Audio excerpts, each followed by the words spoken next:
Risk tolerance is very much tied to your comfort zone, right? And your comfort zone is created because of areas that you fear that you haven't yet explored and overcome. So if you haven't overcome fear in different areas, then that creates a boundary for you, and that boundary becomes your comfort zone because you won't step out into these different areas because of your fear. So that comfort zone is where you're comfortable taking risk. But once somebody takes you outside of that, it's an opportunity to grow and to essentially overcome fear and increase your risk tolerance. Some people don't see it that way though. They see it as being terrifying and they don't take the step. And the key is not to look at it as all or nothing. It's not either I take the risk or I don't. It's can I take a little bit of a risk in that direction? And that's essentially how things get built.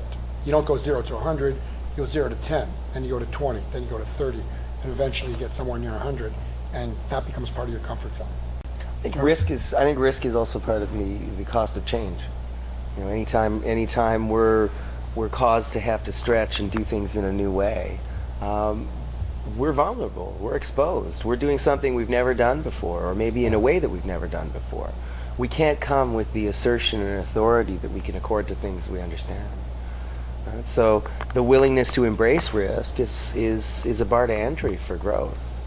And you know, one other thing that I think people should acknowledge more often than they do is that there's a real risk to not growing. If the world around you is growing and you're unwilling to take the chance to risk putting yourself out there or trying something new, then you risk staying the same while the world isn't. So your relative relationship with the world is going to change anyways. And so I think when we have vision and we have insight and perspective that we want to pursue, yeah, there's a risk to invest in that vision. There's a risk of investing in your dream, in your personal brand, or whatever it is that your next venture is. And I think part of the art is knowing yourself enough to know which risks are aligned with your purpose, right, and which risks aren't. Risk tolerance, I think, is one of the most difficult things to understand in relationships, because one person's idea of taking a risk could completely terrify another. Might work to the couple's advantage, yet paralyze the couple. So you constantly have to be understanding whatever kind of relationship you're in, whether it's a friendship or a husband and wife relationship or a girlfriend-boyfriend relationship, this concept of what each other's risk tolerance are. One of the most sometimes we fall into this ideology that all risks are equal. And in other words, jumping off a 100-story building, potentially dying, is the same as stepping on stage and risk embarrassment in front of an audience of 50 people. And the reality is that those risks might feel the same, but really the risk you're taking is nowhere near the same. And the danger is when we paint all risk one color, and that is, like, let's say the color red, fear, you know? And when we do that, then it becomes an all or nothing type of thinking. And anytime you get into an all or nothing type of thinking, that's when it becomes dangerous, because that's when you have the potential to retard your growth. But at least the recognition that we need to put some energy around demystifying our fear so that we can grow. Yeah, I think there's something around the psychology of fear, that when we're armed with our own true understanding of what our successes are, we're more capable in facing that. You know, when we can call over what are three things that we've done really successfully in the last year, and then meet the fear armed with that confidence, something's going to retreat. You know, either the fear itself will retreat, or the threat will retreat, or you will. So it's really up to each person to determine where they stand relative to that particular fear. You know, when you think about that, the motivation to overcome the fear needs to be strong enough that you can conquer the mountain, however high that mountain is. And if you don't have a strong motivation, then chances are you're not going to do it. Think about the time when you were riding a bike, and you were learning to ride a bike as a kid. Now, the motivation is, wow, I'd love to ride a bike, I'd love to ride with my friends, I'd love to do that, but I'm terrified of falling because I've fallen before. And we all have done that. We've all sort of learned to ride, most of us have, and have fallen, have gotten up, have cried, have retreated, have come back, have retreated and come back. And that's the process of learning. But once we've demystified the concept of the bicycle, we've sort of understood that there's a balance to it. We've understood how to position our body so we don't fall. We understood how to stop. Once we understand all those things, and we basically get to a point of demystification, then all of a sudden the motivation becomes stronger, because the benefit of learning to ride becomes stronger and stronger as we continue to demystify the fear, and that becomes weaker and weaker. And then it's an inverse proportional relationship. And that's how we're able to move through fear in most areas of life. Empowerment. Key element of this word is power. We all run on different kinds of power. When you think about the opposite of being empowered, it's being a victim. And if you think about that, victim mentality is all about things being done to us. So, like, I didn't succeed because my boss wouldn't let me succeed. I didn't get that job because they don't like people like me. I didn't because of this, I didn't because of that. And, that whole concept of victim mentality means that you really have no control over achieving great things. And you see these high wattage individuals that are able to connect to superpowers, and they seem super influential. You want to follow them. You want to listen to what they have to say. Somehow they're wired up to a different kind of power source. And sometimes things just happen because they do. It doesn't mean that you've been victimized. It's just things happen in the world, and sometimes we like them and sometimes we don't. It takes a certain kind of power to maintain our automatic selves. Keep the cell replacement going, and the food and the water and the air and all of that just maintains us. But deliberately wiring up to particular energies to be a reliable source for those energies, whether it's leadership or insight or dedication or perseverance, any of these qualities that really truly take a human from normal to exceptional. This is a process of empowerment. And empowerment is something that's really up to each one of us. I think a lot of people are waiting for the world to tap them on the shoulder to say, you, I pick you.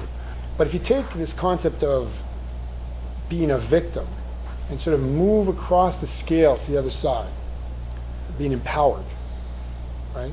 And empowered means that whatever is in your control, you have full consciousness about it, and you're able to do something about it, using your mind, your soul, your thoughts, your heart, your experiences, your passion. And as long as you understand the difference between what you have control over and what you don't have control over, then you can live toward an empowered life. What's it going to take for us each to stand up and say, I'm up, I pick myself. I will deliberately connect to the energies and qualities that will shape the world in a way I believe it. And I think there's something in that that's core to empowerment. Think about kids on a soccer field, right? Let's say it starts pouring rain. Let's say it's safe because there's no thunder, no lightning, but it just starts pouring rain. Generally, kids will keep playing on that soccer field. They won't worry about the rain. They have no control over it. So because they have no control over it, it's not going to interrupt their objective of having fun and trying to score goals and trying to win. They'll continue, right? If you think about that concept of them understanding that there's no control over the weather, and they don't mind if the weather changes, they can keep going. They are empowered. They can make a decision to stop or not stop. Now, the adults might make different decisions for them. However, the kids themselves, because they're in their natural state of now, of being in the moment, they understand that we're here to play, we want to play, our motivation is to play, and they play. We all have a lot of experience as well. Like, your life experience is going to sell you on one of two stories. Either you can or you can't. And for those who want to be empowered and to take that road, they will comb through their history and find out what's relevant about their past, about how they can strengthen their journey forward. And for those who want to abscond from that opportunity, then everything that's happened in your past is an excuse for why you can't move forward. So it's up to you. A simple concept of how you can empower yourself to make decisions to continue regardless of circumstances that happen around you.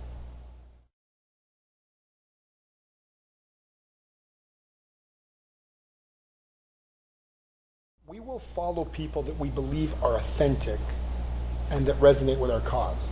So if essentially you look at a particular leader and they believe in their cause, they are authentic, there's a purity to their drive, they are defined, they are living according to their purpose.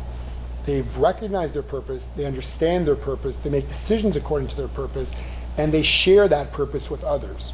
And then if we're able to develop a vision that's beyond just insular and personal, maybe a more inclusive vision that brings other people inside of sort of the wisdom and vision and insight of your leadership. Maybe other people are also interested in the concepts you want to champion. That sharing part is very important, because sharing takes a certain amount of vulnerability. And if you can become vulnerable to others, allow yourself to become vulnerable to others, that's sort of a sign that says there's a purity in me, at least in that area of me. And there's nothing I have to hide. Here's who I am, here's what I stand for, here's what I believe in. Do you believe what I believe? And if you do, then follow me. I've heard the expression, you're leading a life. What kind of life do you want to lead? The reason they resonate with people is because of the fact that they have a purity of purpose. And that purity of purpose, people will follow. We're all leading a life. No one was born with an instruction manual. We all have to listen to ourselves and our instincts and our worlds around us. And okay, well, what kind of life do I want to lead? It's not enough to have a whim and communicate it and disappear. It's really quite something else to have a vision and then to realize results against that vision.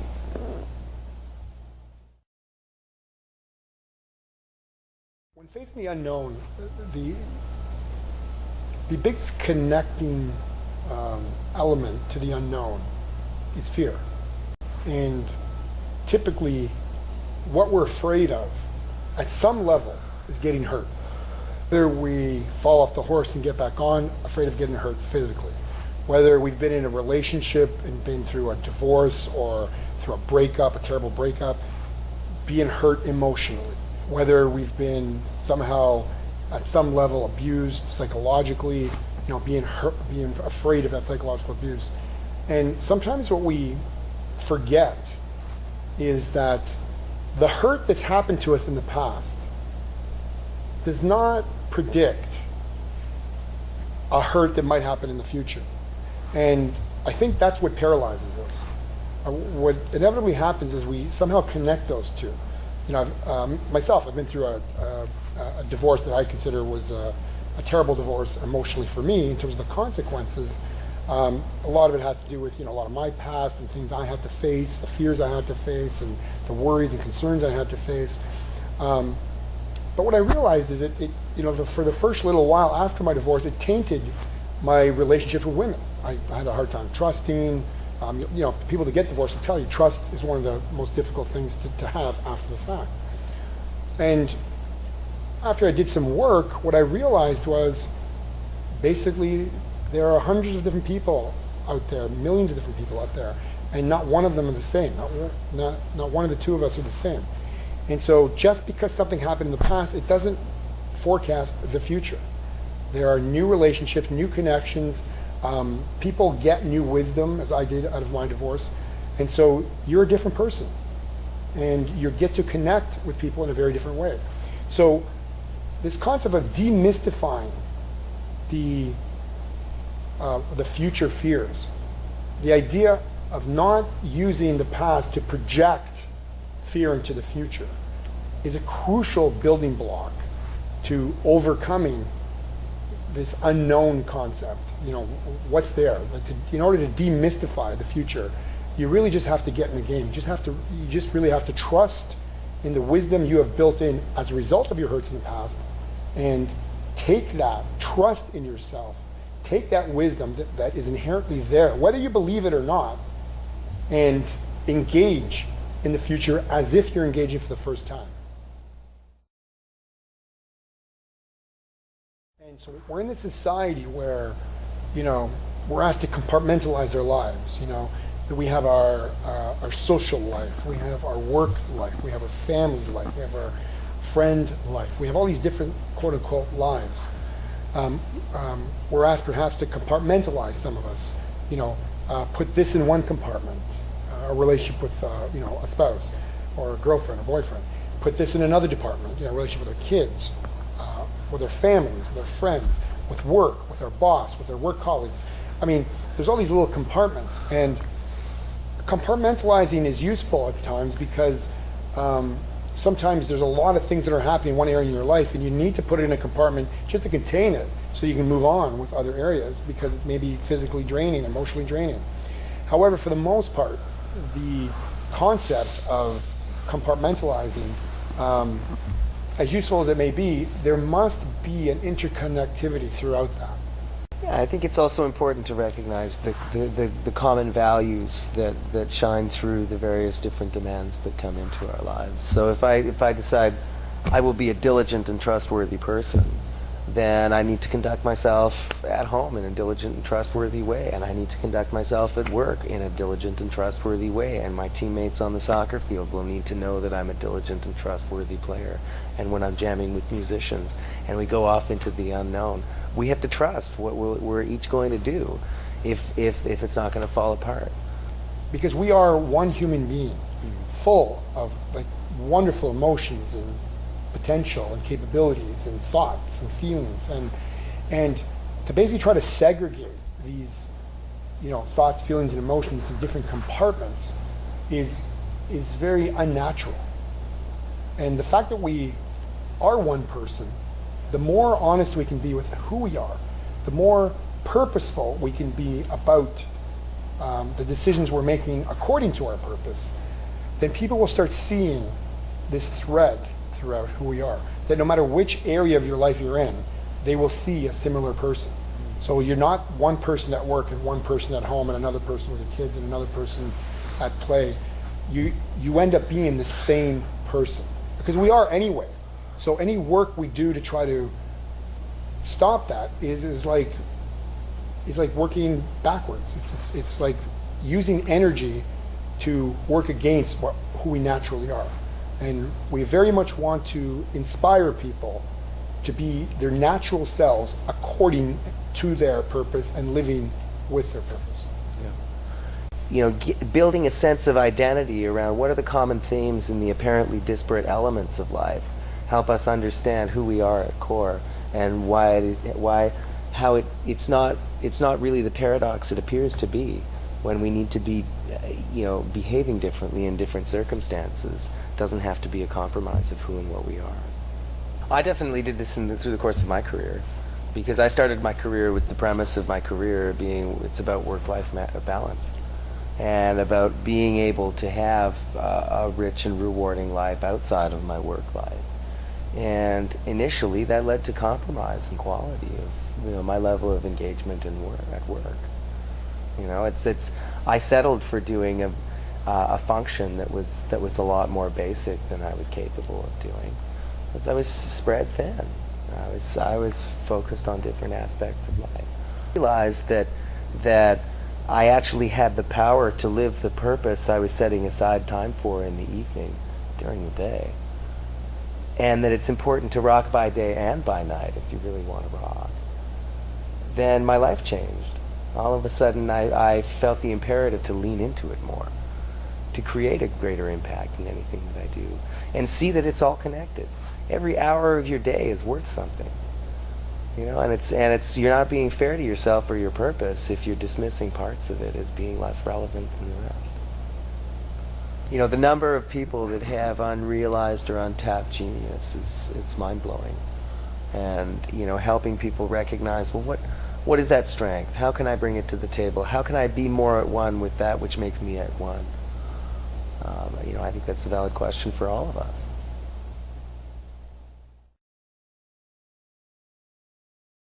And when the brain can't make sense of something, we struggle. And the more confused we become about something, whether it's emotional confusion, psychological confusion, whatever the confusion happens to be, there's a constant effort and energy put towards trying to figure it out. And there's a lot of telltale signs that you can use to see if a person basically needs more structure in terms of figuring things out. Now, we all, at some level in our lives, at some time in our lives, essentially are confused about something, or have been hurt, have been angry. All these emotions come out. The telltale signs, though, are when the frequency and depth of those emotions continue to occur. So as an example, use anger. You know, we all get angry at some point in our lives, a lot of different times. But an angry person will get angry daily about something. And that's a telltale sign that something is bothering that person internally that they haven't resolved. Think about anxiety. You know, we all get anxious, different times for different reasons. But an anxious person will continually be anxious about a lot of different things, day in, day out, or week in, week out, in terms of their interactions. So the important thing to understand is in terms of these emotions, in terms of anxiety, in terms of frustration, in terms of anger, in terms of all of these things, if the frequency of these things are occurring, if they're becoming more frequent, and the depth is that they're becoming more emotional, then that's a telltale sign that basically we need to deal with something internally, and we need to untangle the spaghetti, as it were, and we need to organize it in such a way that it starts uncovering our purpose, because those are typically signs that we're veering away from what we stand for, what we believe in, what we want to happen. Because anger is a reaction to power and control being taken away from us, as an example. And in order to get it back, we have to make sure we understand where we want to go. We have to understand the direction that we need to take according to our purpose. And if we're sort of in this mass confusion, which we are in different times of our lives for different reasons, then clarity around purpose becomes a very important thing, along with dealing with a lot of these emotions and find out the cause of what's stopping us from getting there. Simple litmus tests would be, right back to that clarity of purpose. How well can you articulate how aligned you were last year to your purpose? This new project you're about to take on now. How is that going to help you better realize the life that you want to realize? If you can't answer that, then there's a disconnect that needs to be drilled into.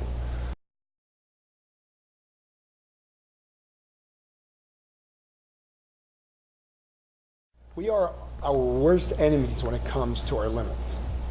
Limits are very confusing because they come in so many different categories. They come into the categories of, where we limit ourselves, and that's just our thinking rather than what we're capable of. And that's rooted in fear. We're afraid of all kinds of different things, failure, embarrassment, etc., etc. And so we limit ourselves in terms of not trying. There are the limits we impose. There are natural limits. I'll tell a personal story when I went to run my very first 5K race. I grew up with asthma. So when I was in gym class, I couldn't participate in running activities. I'd end up doubled over in the corner, struggling for breath. But, as a corporate event a few years ago, someone took the initiative to encourage folks to all go sign up for the Harry Rosen Spring Runoff, and it was a 5K run around High Park. And I said, right, in good spirit, I'll take it on. And it was one of these races where it's optional. You can walk, you can run. I didn't really feel like I was signing up for too much. So I said, all right, okay, let me give this a go, and at least I'll go and show a good spirit. And I arrived, and I got into the dynamic, and my previous limitations dictated that there's no way I could run that race. That would be ridiculous. I've never run that far in my life. And then this crazy notion happened when I arrived. I said, I'm going to do it. I would have won an award for worst dressed runner, I'm sure. But I decided to go for it. And in a moment at the beginning of the race, I said, I'm going to run this race, and I'm not going to stop until I get to the end of this race. And I'm going to figure out how to do it by watching all of the people who are doing it the best they possibly can. Because, you know, in any large race, there are people who are really serious and artful and graceful and effective in the way that they run, and then there's me. and so I thought, okay, well, why don't I watch and mum the people who seem to be getting it right? And so little by small, I was, you know, one person, I would follow their running style and adapt to it. And all of a sudden I was running faster than most people because I was running like that fast person. And then I saw the next fast person and I started running like them and said, well, let me try and run like that. And I went 5K without stopping and I was in the top 15% of the race. And I looked back and I went, how was that possible? I told myself it wasn't possible. I hurt for days afterwards, but I still did it. And I think realizing our purpose and you know, realizing what we're truly capable of rather than what we fool ourselves into thinking that we're not capable of it's a big aha.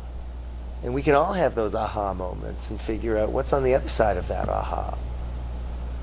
You know, how many times did you get offered an opportunity to contribute to something meaningful and something inside of you said, I don't do that, or I can't do that, or that's not part of my department. You know, all of the excuses that we give to not realize something that we might actually want. It's fruitless exercise. But another limitation is just understanding what our physical capability is. So, example, you know, you work 3 16-hour days. You're not going to be able to work another 4. You know, so understanding that we do have limits that are natural, and we also have limits that are manufactured in our heads. You know, being able to just decipher those two is crucial in understanding how to live according to your purpose. All this to say, it's very important that we're able, against our purpose, to organize our limits in a way to say, these are my manufactured limits, and I can test them, and these are real limits, and I know that I can't go beyond them. And to decipher the difference is a crucial thing.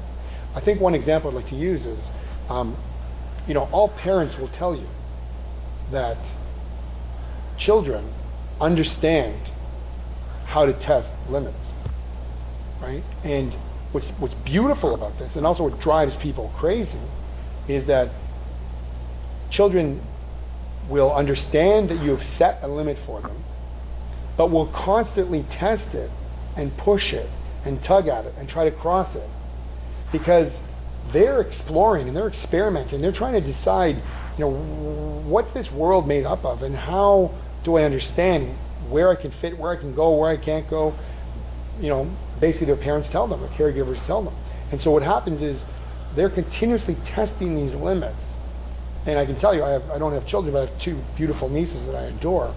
And like all parents out there, you know, my sister and brother-in-law will tell you that they get exhausted sometimes because the children do not stop testing their limits, right?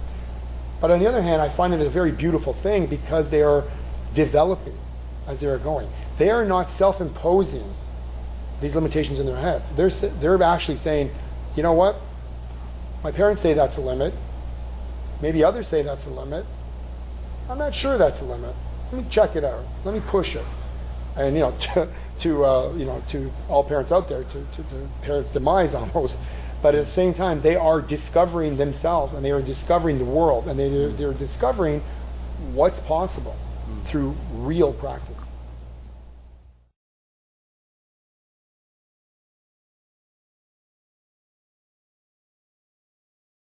Anything worth having must be earned, and earning something takes work. Think about the challenge of a fish swimming upstream to fulfill its purpose. There are waterfalls it must jump. It must go against the current. It must face opposition all the time to make it to that golden spot where it can do what it needs to do.